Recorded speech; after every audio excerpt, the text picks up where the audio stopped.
Hey, good afternoon traders. Hope you've had a great trading week. Obviously Friday now, so wrapping up our trading week. Not too much happening on the foreign exchange side in terms of major moves apart from obviously pound dollar really shooting lower on the back end of a more laid back Bank of England's. But other than that, fairly consolidated in my opinion.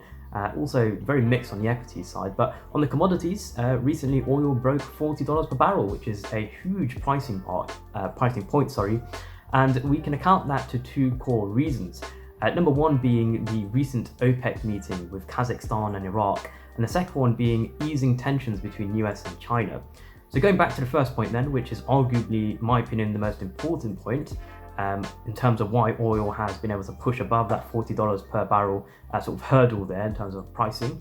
OPEC had a meeting yesterday with Iraq and Kazakhstan, and in that meeting they were able to get compliance from those two parties with respect to getting them to commit towards cutting oil output, so reducing the amount of oil they produce, and by doing that obviously you have less oil out there in the market, so prices will go up as demand starts to increase, and now we are in an environment where economies are slowly coming out of their lockdown state, and as people start going to work and as kind of airways start opening, the demand and the consumption for fuel begin to increase. So very positive signs there. But in my opinion, the main reason why oil really started to push higher wasn't more so the fact that OPEC were able to get compliance out of those two parties, but it was more so the case that OPEC were able to do something.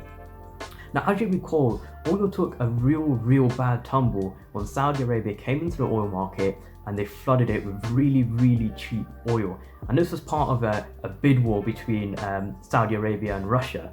And it was all just a power play, and OPEC really couldn't do anything about it. They stood on the sidelines, and at that point people were saying, and the headlines were saying, is OPEC finished? Because they had absolutely no control over supply in the oil market. And supply and demand is essentially what drives oil prices at the end of the day. So now that OPEC are able to at least get certain parties to commit to oil production cuts, that's at least given markets that level of assurance.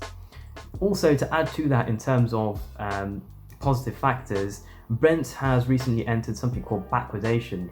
Now, backwardation is where if you sell oil for immediate delivery now, you get paid a premium for doing it. So what that is encouraging people to do is organizations and parties that have all this oil stored up, it's encouraging them to get that oil out and start selling it, because they'll be able to sell it at a premium in comparison to later where it will be slightly more cheaper for them. So more profitable levels to kind of sell at when it comes to backwardation. Now, the second factor is easing tensions between US and China. So as we covered in yesterday's blog, US and China, obviously tensions were rising towards the beginning of this week, where it was reported that China were not committing to phase one of the US and China trade deal.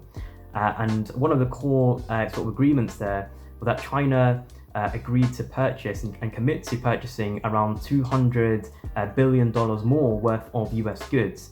And US trade kind of counterparties came forward and said that actually China are not committing to that, and they need to accelerate their purchases. Now, on the previous blog, I said that the likely response from China would be, well, actually, we can't accelerate purchases because look at the environment we're in, where consumer behavior has been hit massively, where we're focused on obviously reopening our economy. We're still trying to control outbreaks in central locations.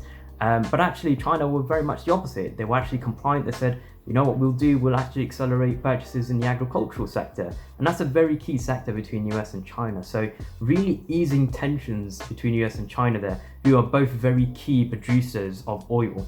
And that, again, is bringing on that sort of risk-on mood where people are jumping back into risky assets like oil, board, NZD, CAD. So seeing that, more certainty in the market, less uncertainty as well. So that's primarily what's been driving oil markets, and hopefully as economies begin to reopen and as we start seeing kind of airlines being open up again and travel industries opening up, that consumption for oil will begin to increase. So a lot of analysts are now saying that the bear market for oil is now gone and we've now entered a new bull market, and potentially we'll be seeing $50 per barrel relatively soon. So we'll keep you updated with the latest. But other than that, have a great weekend.